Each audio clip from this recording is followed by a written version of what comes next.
यहाँ पे हम इलेक्ट्रॉन जो भी एटम के अंदर जो ऑर्बिट में रिवॉल्यूशन करता है वो ऑर्बिट की रेडियस का इक्वेशन हम यहाँ पे डिराइव करेंगे, और वही ऑर्बिट में जहाँ पे इलेक्ट्रॉन रिवॉल्यूशन करता है वो ऑर्बिट में इलेक्ट्रॉन की एनर्जी क्या होगी उसका फॉर्मूला भी हम यहाँ पे डिराइव करेंगे। तो उसमें हमें यूज करना होगा बोर्स हाइपोथेसिस। यहाँ पे लिखा हुआ है क्वेश्चन देखो, using bourse atomic model means bore ने जो दो हाइपोथेसिस दिए थे उसका हम यूज करेंगे and derive an equation for radius of orbit of an electron and total energy of the electron. हम वो ऑर्बिट की रेडियस का इक्वेशन डिराइव करेंगे और वही ऑर्बिट में इलेक्ट्रॉन की एनर्जी जो होगी उसका इक्वेशन भी डिराइव करेंगे। चलो यहाँ पे देखो, यहाँ पे मैं आपको एक्सप्लेन कर रहा हूँ। Suppose mass and charge of an electron revolving in a circular orbit with radius r m and e respectively. Electron का मास m होगा और इलेक्ट्रॉन का चार्ज E होगा। यहाँ पे मैंने लिखा है देखो, let it's linear speed in this orbit be v। यहाँ पे जो भी ऑर्बिट में वो घूम रहा है उसकी स्पीड v होगी, लीनियर स्पीड v होगी। The charge in the nucleus is Ze। Z क्या है? एटॉमिक नंबर है, और स्मॉल e क्या है? प्रोटॉन का चार्ज है। आपको मालूम है बच्चों, न्यूक्लियस में क्या होता है? प्रोटॉन एंड न्यूट्रॉन होता है। एटम के न्यूक्लियस में क्या होता है? प्रोटॉन्स होते हैं और न्यूट्रॉन्स होते हैं। मान लो कोई एटम के न्यूक्लियस में 10 प्रोटॉन है तो उसका एटॉमिक नंबर क्या हुआ? 10। तो Z क्या दिखाता है आपको मालूम है? Z दिखाता है एटॉमिक नंबर, और स्मॉल e क्या दिखाता है? चार्ज। एक प्रोटॉन का चार्ज या तो एक इलेक्ट्रॉन का चार्ज। आपको मालूम है दोनों की वैल्यू, दोनों का मोड सेम है, दोनों का मैग्नीट्यूड सेम है, 1.6 × 10⁻⁹ आपको मालूम है ये। तो स्मॉल e क्या है? एक प्रोटॉन का चार्ज है और सेंटर में 10 प्रोटॉन है मान लो, तो Z की वैल्यू 10 होगी, तो 10 × E। मान लो सेंटर में 50 प्रोटॉन है तो 50 Z की वैल्यू 50 होगी इंटू E। तो ये Z इंटू E क्या हुआ? न्यूक्लियस का चार्ज हुआ। न्यूक्लियस में जितने प्रोटॉन, वो number of proton into E, वो हो गया न्यूक्लियस का चार्ज। वहां पे Z क्या होगा? एटॉमिक नंबर होगा। वो आपको मैंने अभी बताया देखो। अब यहाँ पे hence necessary centripetal force is provided by Coulombian attractive force between an electron and the positive charge of the nucleus। अब यहाँ पे क्या होगा? देखो ये न्यूक्लियस है, यहाँ पे बीच में जो आप देख रहे हो वो क्या है? न्यूक्लियस है। बीच में न्यूक्लियस है, उसके आसपास क्या घूम रहा है? इलेक्ट्रॉन घूम रहा है। तो यहाँ पे क्या होगा बच्चों? ये इलेक्ट्रॉन जब न्यूक्लियस के आसपास घूमेगा तब ये इलेक्ट्रॉन पे सेंटर से अपोजिट डायरेक्शन में सेंट्रीफ्यूगल फोर्स लगेगा, और वो सेंट्रीफ्यूगल फोर्स होता है mv²/r जितना। तो सेंटर से अपोजिट डायरेक्शन में सेंट्रीफ्यूगल फोर्स होगा, और यही इलेक्ट्रॉन पे due to nucleus means due to positive charge attractive Coulombian attractive force भी होगा, और वो होगा K(Q1Q2)/r²। ये आपको मालूम है। पॉजिटिव और नेगेटिव, इलेक्ट्रॉन कैसा है? नेगेटिव है, तो पॉजिटिव और नेगेटिव के बीच में क्या होगा? Attractive force. तो ये इलेक्ट्रॉन पे दो फोर्स लगेंगे, एक सेंटर से बाहर की साइड, सेंटर से दूर mv²/r, और एक फोर्स होगा टूवर्ड सेंटर की ओर, जिसको हम बोलेंगे K(Q1Q2)/r²। जब ये दोनों फोर्स इक्वल हो जाएंगे तब इलेक्ट्रॉन ना तो सेंटर से दूर जाएगा, ना तो ये इलेक्ट्रॉन सेंटर के पास आएगा। ये इलेक्ट्रॉन यहाँ पे ही रहेगा, इतना दूर रहेगा, रेडियस r जितना दूर रहेगा, और इतना दूर रह के ही वो क्या करेगा? गोल घूमेगा। समझ में आ रहा है? इतना दूर रह के ही वो गोल घूमेगा। मान लो इलेक्ट्रॉन यहाँ पे पहुंचा है तो यहाँ पे भी दो फोर्स लगेंगे, एक सेंट्रीफ्यूगल फोर्स जो सेंटर से अपोजिट साइड लगेगा, और एक कूलम्बियन एट्रैक्टिव फोर्स जो सेंटर टूवर्ड सेंटर के साइड लगेगा। दोनों ही फोर्स इक्वल होंगे तो ना तो इलेक्ट्रॉन सेंटर से दूर जाएगा ना तो ये इलेक्ट्रॉन सेंटर के साइड जाएगा, वो यहाँ पे इतना दूर रह के ही वो घूमता रहेगा। तो कौन कौन से फोर्स इक्वल होंगे? एक तो सेंट्रीफ्यूगल फोर्स mv²/r और दूसरा kq1q2/r²। दोनों की वैल्यू, दोनों के मैग्नीट्यूड्स क्या होंगे? सेम होंगे। और जहाँ पे k की वैल्यू क्या होगी? कूलम का फॉर्मूला आपको मालूम है, k की वैल्यू होगी 1/4πε0। फिर Q1 मीन्स ये इलेक्ट्रॉन का चार्ज, तो वो हम लिखेंगे E। वैसे हम यहाँ पे मैग्नीट्यूड ले रहे हैं, हम प्लस E लिखेंगे, मैग्नीट्यूड प्लस इलेक्ट्रॉन का माइनस प्रोटॉन का प्लस, अभी प्लस माइनस कुछ नहीं लेंगे, हम यहाँ पे इलेक्ट्रॉन का ईच लिखेंगे, मैग्नीट्यूड लिखेंगे। और Q2 क्या होगा? Q2 सेंटर का चार्ज होगा। सेंटर मीन्स न्यूक्लियस, न्यूक्लियस में चार्ज क्या होगा? अभी मैंने ऊपर बताया, न्यूक्लियस का चार्ज होगा Ze।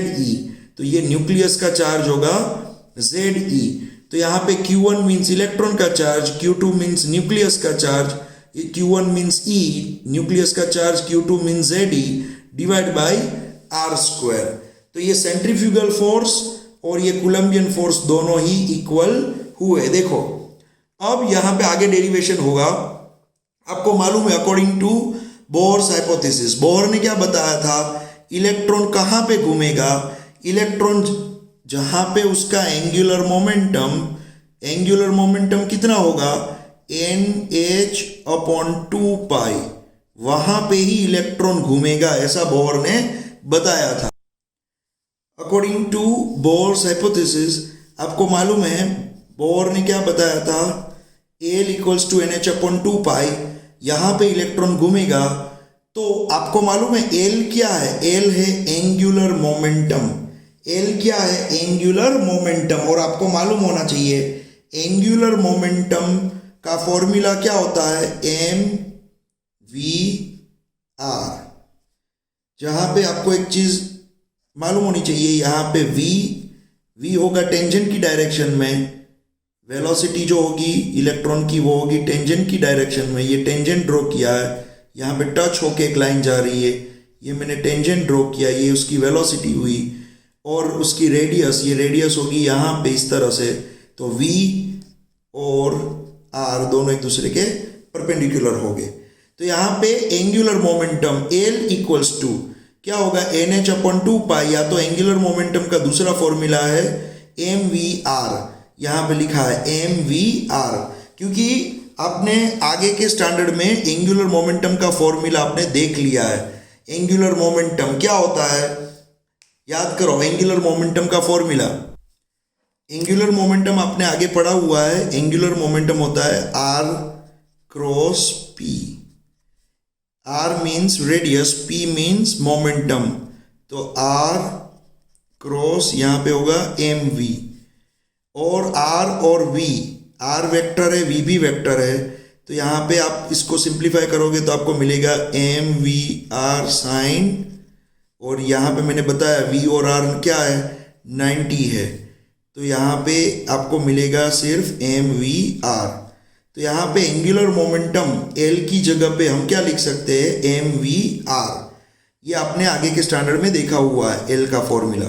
तो यहाँ पे आपको L मिल गया mv/r। अब यहाँ पे हम क्या करेंगे? nh/2π और mv/r, यहाँ पे ये जो फॉर्मूला दिख रहा है वो दोनों ही एंगुलर मोमेंटम के फॉर्मूला है। ये nh/2π और ये mv/r दोनों ही फॉर्मूला एंगुलर मोमेंटम के। ये दोनों साइड आप स्क्वायर कर दो, स्क्वायर कर दोगे तो n²h² 4 × होगा, और यहाँ पे होगा m² v²r²। अब यहाँ पे v² की जो वैल्यू मिलेगी, v² को आप लेफ्ट हैंड साइड रख दो, तो v² की जो आपको फॉर्मूला मिलेगी वो क्या होगी? देखो वो होगी n² डिवाइड बाई 4π² m²r²। आप देख लो ये फॉर्मूला होगी v² की। v² की फॉर्मूला होगी n²h² 4π² m²r²। ये फॉर्मूला होगी v² की। अब यहाँ पे ये जो v² की फॉर्मूला है, देख लो बच्चों आप, ये जो v² की फॉर्मूला है वो आप ये इक्वेशन 1 में यहाँ पे रख दोगे। यहाँ पे देखो, यहाँ पे वी स्क्वायर आपको दिख रहा है, ये इक्वेशन 1 था। ये सेंट्रीपिटल फोर्स और ये कूलम्बियन फोर्स दोनों को हमने इक्वेट किया था। ये इक्वेशन 1 है, उसमें आप वी स्क्वायर, यहाँ पे वी स्क्वायर जो दिख रहा है, ये वी स्क्वायर यहाँ पे रख दो आप, तो आपको क्या मिलेगा, देखो आपको इस तरह से मिलेगा। आप इसको सिंप्लीफाई करोगे, ये वी स्क्वायर की value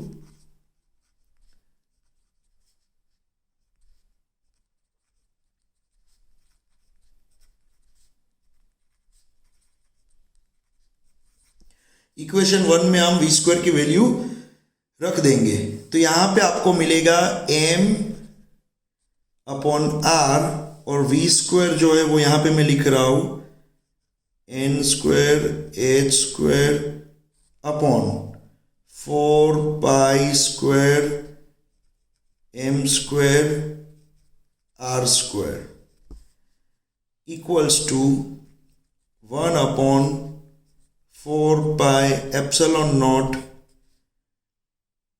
z into e square divide by r square. ये फॉर्मूला मैंने यहाँ पे लिखा हुआ है, जिसमें वी स्क्वायर की ये जो वैल्यू है वो मैंने यहाँ पे रख दी है। अब इसको सिंप्लीफाई करना है आपको। इसको सिंप्लीफाई करके आपको आर स्क्वायर मीन्स आर को लेफ्ट हैंड साइड ले जाना है, रेडियस को। आपको क्या करना है बच्चों, यहाँ पे आर को आप लेफ्ट हैंड साइड ले जाओगे, तो आर को जैसे ही आप लेफ्ट हैंड साइड ले जाओगे तो आपको आर का फॉर्मूला क्या मिलेगा, देखो आपको यहाँ पे आर का फॉर्मूला जो है वो यहाँ पे मिलेगा। मैं यहाँ पे लिख रहा हूं n square h square epsilon nought upon pi m z e square. यहाँ पे ये मिलेगा, आप देख लो, यहाँ पे आर का फॉर्मूला मिलेगा n square h square epsilon nought upon pi m z e square. यहाँ पे जो भी कट हो रहा है वो कट करो, सिंप्लीफाई करो, लेकिन आप क्या करोगे, ये जो आर है ना, यहाँ पे आर, यहाँ पे भी आर है, देखो यहाँ पे आप देखोगे तो यहाँ पे आप, यहाँ पे देखो एक आर यहाँ पे है, यहाँ पे आर स्क्वायर है, यहाँ पे भी नीचे आर स्क्वायर है। तो आप सिंप्लीफाई इस तरह से करो ये फॉर्मूला को, जैसे ये आर लेफ्ट हैंड साइड रहे, बाकी का सब कुछ राइट हैंड साइड चला जाए, तो आपको आर का फॉर्मूला मिल जाएगा, ये मिल जाएगा n square h square epsilon nought upon pi m z e square. ये आपको आर का फॉर्मूला मिल जाएगा। बहुत ही काम का फॉर्मूला है, देखो ये फॉर्मूला बहुत ही काम का है, जिसमें एच प्लैंक कांस्टेंट है, एप्सिलॉन नॉट भी कांस्टेंट है, पाई भी कांस्टेंट, एम मींस इलेक्ट्रॉन का मास वो भी कांस्टेंट होता है, एटम का एटॉमिक नंबर जेड भी कांस्टेंट होता है, और ई क्या है, इलेक्ट्रॉन का चार्ज वो भी कांस्टेंट होता है। तो यहाँ पे एन ऑर्बिट के नंबर के अलावा सब कुछ कांस्टेंट है, सिर्फ एन वेरी हो सकता है, एन की वैल्यू 1 2 3 4 5 कुछ भी हो सकती है, तो एन वेरिएबल है, बाकी सब कुछ कांस्टेंट है। तो यहाँ पे आप देख सकते हो आर जो है वो एन स्क्वायर पे डिपेंड करेगा, यहाँ पे एन स्क्वायर पे, एक चीज याद रखना। और हाँ, दूसरी एक बात, यहाँ पे आर एन स्क्वायर पे डिपेंड करता है, और हाँ अगर जेड वेरिएबल, जेड भी चेंज होते रहते हैं, मान लो जेड क्या है, एटॉमिक नंबर है यहाँ पे, तो अगर जेड भी चेंज हो रहे हैं तो आर इनवर्सली प्रोपोर्शनल टू क्या होगा, जेड होगा, समझ में आ रहा है। लेकिन अगर जेड कांस्टेंट ले रहे हो, आप जेड को कांस्टेंट ले रहे हो, तो आर सिर्फ डिपेंड करेगा, रेडियस डिपेंड करेगी उसके ऑर्बिटल नंबर पे। एन क्या है, उसका ऑर्बिटल नंबर, इलेक्ट्रॉन जो भी ऑर्बिट में घूमेगा उसके हिसाब से उसकी रेडियस वेरी होगी। तो r proportional to n square. देखो आप, तो यहां पे बच्चों देखो, यहां पे आपको रेडियस का इक्वेशन मिल गया, बहुत ही इजी है ये रेडियस का इक्वेशन डिराइव करना, बहुत ही इजी है, इसमें कुछ टफ नहीं है। आपको क्या करना है, सेंट्रीफ्यूगल फोर्स और कूलम्बियन एट्रैक्टिव फोर्स दोनों को इक्वेट करना है, जिसको आप इक्वेशन 1 बोलोगे। फिर क्या करोगे, डायरेक्ट बोहर्स हाइपोथेसिस पे चले जाओगे, और बोहर हाइपोथेसिस में जो एल का फॉर्मूला है NH/2π, उसको एल का दूसरा फॉर्मूला MVR उसके साथ इक्वेट करोगे, जिसमें आप ये जो NH/2π और MVR जो दिख रहा है उसका स्क्वायर कर दोगे, और वी स्क्वायर को लेफ्ट हैंड साइड रखोगे, वही वी स्क्वायर को आप इक्वेशन 1 में रख दोगे, और आप लेफ्ट हैंड साइड रेडियस को ले जाओगे, आर को रखोगे, बाकी सबको राइट हैंड साइड ले जाओगे, तो तुरंत आपको रेडियस का इक्वेशन मिल जाएगा। तो ये Bohr's atomic model, Bohr's hypothesis की हेल्प से आपने इलेक्ट्रॉन जो भी ऑर्बिट में घूमता है वो ऑर्बिट की रेडियस का इक्वेशन आपने डिराइव कर लिया है। समझ में आ रहा है? बहुत ही मोस्ट टाइम पी इक्वेशन, देखो ये इक्वेशन बहुत ही मोस्ट टाइम पी है। अब इसके बाद आपको डिराइव करना है इलेक्ट्रॉन जो ऑर्बिट में घूम रहा है वो ऑर्बिट की एनर्जी। इलेक्ट्रॉन जो भी ऑर्बिट में घूम रहा है, यहाँ पे मान लो वो 3rd नंबर की ऑर्बिट में घूम रहा है, n=3, तो 3rd नंबर की ऑर्बिट में घूम रहा है, तो ये ऑर्बिट में उसकी एनर्जी क्या होगी, वो एनर्जी का इक्वेशन भी आपको डिराइव करना है। तो आपको देखो क्वेश्चन दो तरह से वो पूछ सकते हैं। एक तो या तो सिर्फ आप रेडियस का इक्वेशन डिराइव करो जो हमने यहाँ पे कर लिया, और दूसरा आपको पूछ सकते हैं आप एनर्जी का भी सिर्फ डिराइव करो। तो मैं यहाँ पे देखो आगे डिराइव करने वाला हूँ, यहाँ पे आगे एनर्जी का इक्वेशन में डिराइव करूंगा, यहाँ पे रेडियस का इक्वेशन डिराइव हो चुका है। चलो अब यहाँ पे इलेक्ट्रॉन की एनर्जी चाहिए हमें, वही ऑर्बिट में इलेक्ट्रॉन की टोटल एनर्जी चाहिए। तो आपको मालूम है टोटल एनर्जी का जो फॉर्मूला होता है वो क्या होता है, total energy equals to kinetic energy plus potential energy. ये आप टोटल एनर्जी का फॉर्मूला है। तो आपको मालूम होगा काइनेटिक एनर्जी क्या होती है, total energy equals to kinetic energy होती है 12 mv², ये काइनेटिक एनर्जी होती है। और पोटेंशियल एनर्जी क्या होती है, इलेक्ट्रॉन जो भी ऑर्बिट में घूम रहा है उसकी पोटेंशियल एनर्जी होगी -k(q1q2/r). ये आपको मालूम है पोटेंशियल एनर्जी का फॉर्मूला होगा k-k(q1q2/r). ये फॉर्मूला होता है पोटेंशियल एनर्जी का। तो यहाँ पे ये काइनेटिक एनर्जी लिखी, ये पोटेंशियल एनर्जी लिखी। अब यहाँ पे ये 12 mv² को आप देखो, 12 mv², ये इसकी वैल्यू में कैसे यहाँ पे लूंगा, देखो यहाँ पे इक्वेशन 1 देखो, इक्वेशन 1 हम एक काम करेंगे, यहाँ पे नीचे वाला जो ये r है mv²/r, ये नीचे वाला जो r है उसको मैं राइट हैंड साइड ले जाऊंगा, नीचे वाले r को राइट हैंड साइड ले जाऊंगा तो ये ऊपर यहाँ पे मल्टीप्लाई होगा, E into ZE into R, ऊपर मल्टीप्लाई होगा ये नीचे वाला R। तो यहाँ पे ऊपर R होगा, नीचे r² होगा, तो ऊपर R और नीचे r², तो एक एक R कट हो जाएगा, तो लेफ्ट हैंड साइड बचेगा सिर्फ mv²। फिर मैं क्या करूँगा, यहाँ हाफ से मल्टीप्लाई करूँगा, लेफ्ट हैंड साइड हाफ से मल्टीप्लाई करूँगा, राइट हैंड साइड भी हाफ से मल्टीप्लाई करूँगा, तो लेफ्ट हैंड साइड हो जाएगा 12 mv², लेफ्ट हैंड साइड हो जाएगा 12 mv² और राइट हैंड साइड हो जाएगा 1/8 πε0 ZE²/r। तो यहाँ पे 12 mv² की जगह पे मैं लिख सकता हूँ 1/8 πε0 ZE²/r, ये मैं लिख सकता हूँ 12 mv² की जगह पे। यहाँ से देखो या नीचे वाला r राइट हैंड साइड ले गया और दोनों साइड हाफ हाफ से मल्टीप्लाई किया, तो 12 mv² की वैल्यू यहाँ पे आपको ये मिल जाएगी। तो मैंने 12 mv² की वैल्यू यहाँ पे लिख दी है। फिर यहाँ पे क्या होगा, प्लस और माइनस, ये माइनस हो जाएगा। k की वैल्यू क्या होगी बच्चों, k की वैल्यू होगी 1/4 πε0। फिर q1 होगा E, q2 होगा ZE, तो यहाँ पे E इंटू ZE, तो यहाँ पे ZE² लिख दूंगा और नीचे ये r का r लिख दूंगा।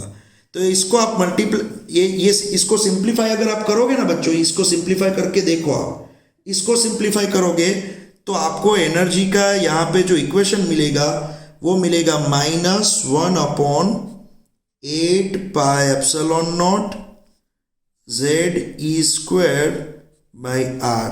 इसको सिंप्लीफाई करके देखोगे तो ये आपको आंसर मिलेगा।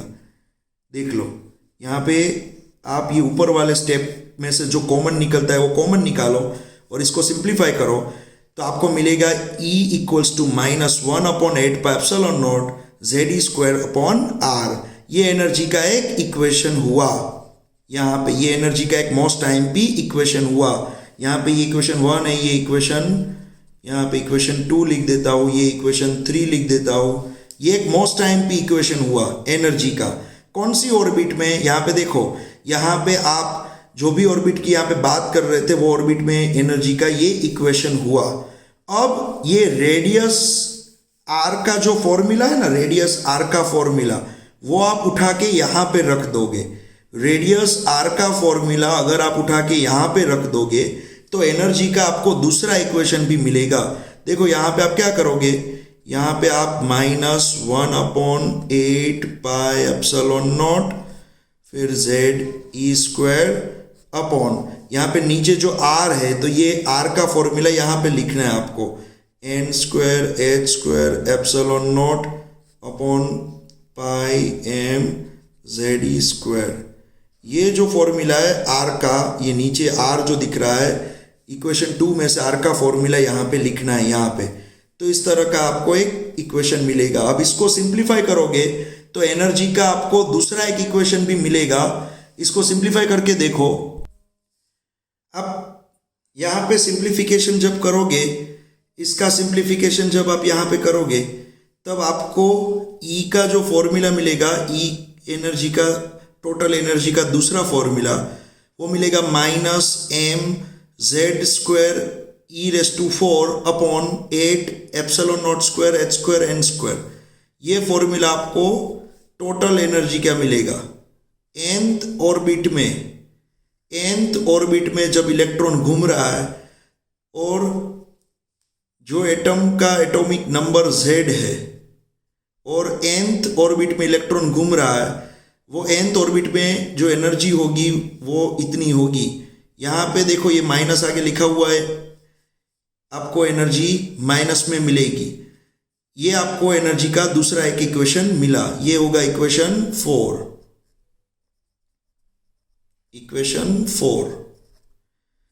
तो यहाँ पे रेडियस का इक्वेशन मिला और एनर्जी का इक्वेशन आपको मिला। आप देख सकते हो बच्चों, यहाँ पे आपको रेडियस का जो एक इक्वेशन मिला है वो आपको याद रखना है न्यूमेरिकल्स के लिए। ये चैप्टर का सबसे ज़्यादा इंपॉर्टेंट ये क्वेश्चन हुआ जिसमें एटम में जो इलेक्ट्रॉन घूमते हैं उसकी रेडियस का इक्वेशन आपने डिराइव किया और वही ऑर्बिट में जो टोटल एनर्जी होगी उसका इक्वेशन, उसके दो इक्वेशन यहाँ पे मिले, एक ये इक्वेशन और दूसरा यहाँ पे ये इक्वेशन। देखो ये आपको न्यूमेरिकल्स में बहुत ही काम आएंगे ये फॉर्मूला। यहाँ पे देखो ये 3 फॉर्मूला हमने 1 2 3 डिराइव किए। ये चैप्टर का सबसे ज़्यादा इंपॉर्टेंट है ये क्वेश्चन। और यहाँ पे आप देख सकते हो ये जो एनर्जी E होगी वो प्रोपोर्शनल में होगी माइनस, आप देख सकते हो यहाँ पे energy E proportional to minus, m constant है, यहाँ पे E कांस्टेंट है, 8 पाई h कांस्टेंट है, तो यहाँ पे क्या बचेगा Z² divide by n², Z² divide by n²। आप देख सकते हो अगर हाइड्रोजन की बात कर रहे हैं हम, H की हाइड्रोजन की बात करेंगे तो यहाँ पे Z की वैल्यू 1 हो जाएगी फॉर हाइड्रोजन। Z की वैल्यू क्या हो जाएगी, 1 हो जाएगी। तो Z की वैल्यू 1 हो जाएगी तो E proportional to -1 upon n² आपको मिलेगा। आप देख सकते हो यहाँ पे। तो यहाँ पे आपको डिराइव करना था रेडियस एंड टोटल एनर्जी का इक्वेशन, लेकिन बोर्स हाइपोथेसिस की हेल्प से। तो आपने उसी की हेल्प से, बोर्स हाइपोथेसिस में जो कहा था उसकी हेल्प से आपने ये इक्वेशन डिराइव किए। देख लो ये पूरा क्वेश्चन मोस्ट टाइम पिए, बहुत ही मोस्ट टाइम पिए। रेडियस मिल गई, nth ऑर्बिट में इलेक्ट्रॉन की रेडियस मिल गई, nth ऑर्बिट में इलेक्ट्रॉन की एनर्जी मिल गई। तो ये पूरा यहाँ पे डेरिवेशन मैंने किया हुआ है।